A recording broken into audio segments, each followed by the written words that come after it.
Australia is doing is absolutely fantastic. 100% committed to continuing with that, and I'll certainly, as your local member, if you choose me to be, I will be very actively, directly involved in Regional Development Australia, pushing those projects along, working with organisations like Chamber of Commerce and schools and you know, to find opportunities to expand education, opportunities to build our infrastructure, opportunities to expand jobs.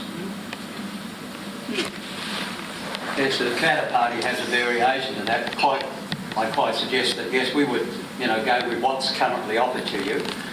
But what we're suggesting is, as you know, they were going to run the referendum on including local government in the federal constitution. Most of the state governments were against it, and a lot of people are against it, claiming that it would mean the federal government would start, when they've been talking with, the Labor's been talking with the Muslims, and Sharia law would be pushed in on a lot of councils. So anyway, that's not happening. But what we are suggesting is this. We are suggesting that instead of we have the referendum, we put that aside, that the state governments, all the state governments, surrender their part of their power in respect to roads, bridges and culverts to the federal government, for the federal government to do the funding. And that funding would be done by regional groups set up in regions, so that they would then look at getting the work done under liaison with the council, so that the councils would get the work done.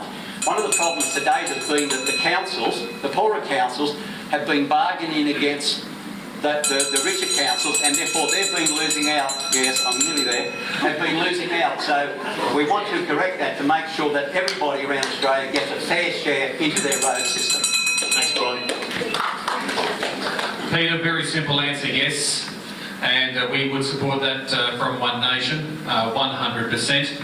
And I'm really quite intrigued by something I've seen from Clive's party and Troy. We talked about this last week, where Clive has said that he will put $100 million into Taree for a new sports stadium and health centre. I'd like to see $100 million spent on our roads and infrastructure, wouldn't you? Yes. You'll get more than that with 25% cut.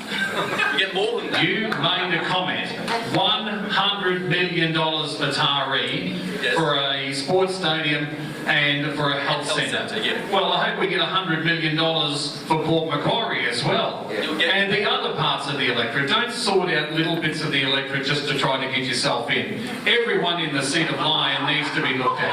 All right, I'm sorry, Troy, but it was the most outrageous statement I've ever heard. But Peter, yes, we will support it. Can I respond to that? Thank you, Craig.